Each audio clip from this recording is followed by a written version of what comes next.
I remember it like it was yesterday, September 21st, 2010, my sister's birthday. I was 26 years old, working full-time, going to school full-time, and I had an internship. I was not ready to hear, "You have stage 3 Hodgkin's lymphoma." I immediately thought, I don't have time for cancer, and I'm not ready to die. I have things to do. My next thought was, how on earth am I going to make it through my sister's birthday dinner? That night at the dinner table amongst her friends, she asked me how my appointment was. I forced a smile and said, "Everything's fine." I then excused myself to go sob uncontrollably in the bathroom. My doctor was optimistic as he told me there is an 80% chance of my being cured. I went online to confirm this. According to Google, Hodgkin's lymphoma is most common amongst Caucasian males ages 18 to 35. Guess which of those criteria I don't meet? Google also told me if I was going to have lymphoma, this was the best one to have. The best? How can any cancer be the best? Shortly afterward at church, my pastor preached about shifting from a why me mindset to one of why not me. I thought about this for days. There is no history of cancer in my family, and I concluded that I was okay with being the sacrificial lamb. I was thankful that it was not my mother who had been diagnosed, as my father had died when I was 3. I didn't think my sister and I could stand to lose another parent. I was thankful it was not my sister who was diagnosed, as she was a single mother, and I didn't want my nephew to be faced with losing his mother. I was thankful it was not my nephew who was diagnosed, as I didn't want my sister to be faced with losing her only child. So it had to be me. In my mind, I told myself that if something were to happen, and I wasn't lucky enough to be in that 80%, my mother, sister, and nephew would somehow find a way to be okay. Outside of my family and a few select friends, I didn't share my diagnosis. I didn't want people feeling sorry for me. I didn't want to be that girl. I didn't want to be different, and I didn't want my life to be completely turned upside down by the disease. I spoke with my internship supervisor about making accommodations in the event that symptoms caused me to be absent. I sat quietly listening to her try to convince me that I needed to just drop out of school because there's no way you can work, go to school, have an internship, and go through chemotherapy. If there was ever a dude, hold my beer and watch me do this moment, this was it. Challenge accepted.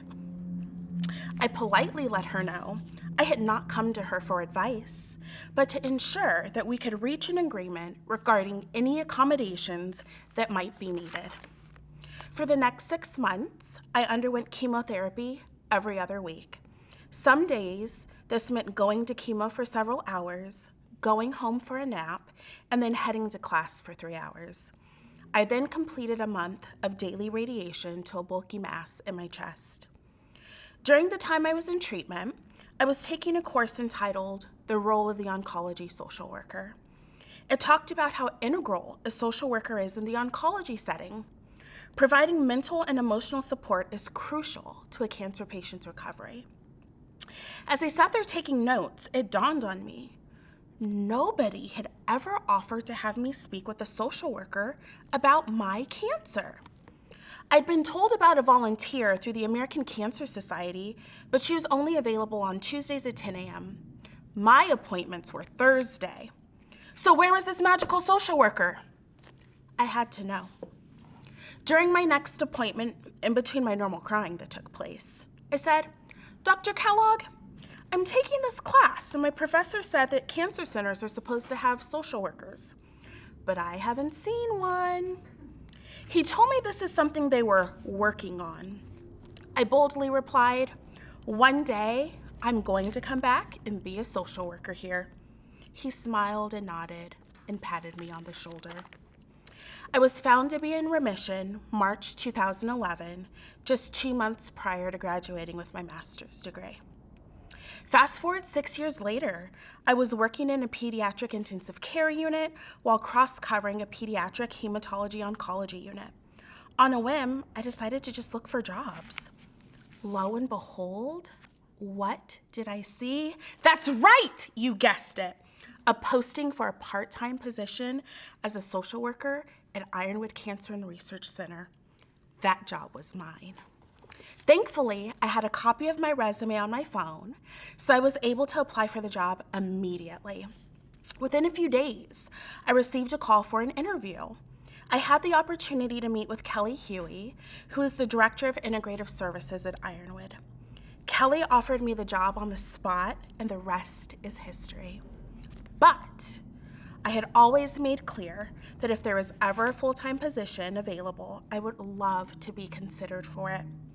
One day I got a call from Kelly saying there's a full-time position available and the job was mine if I wanted it. If I wanted it? If? Of course I wanted it, and I started as soon as I could. It wasn't until I was working at Ironwood that I finally understood the why behind my diagnosis.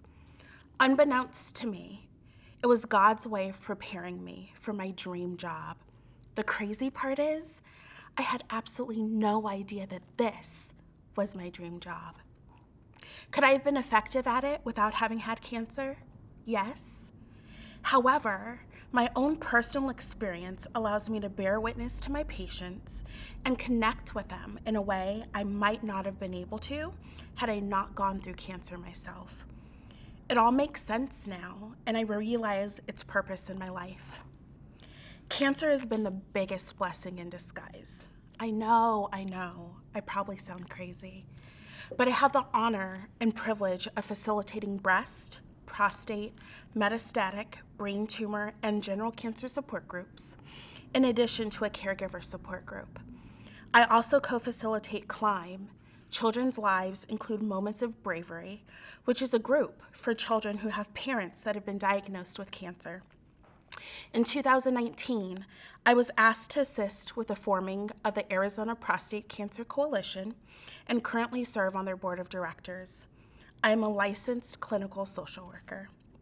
I'm a member of the Association of Oncology Social Workers and will be applying for my certification in the future.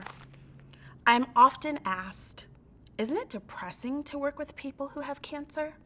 I always reply with an emphatic, no. Working with those whose lives have been affected by the disease is by far one of the most rewarding experiences I have ever had. If anything, it has renewed my hope that cancer does not always have a tragic ending. The biggest lesson I've learned from my journey is this: give yourself some grace.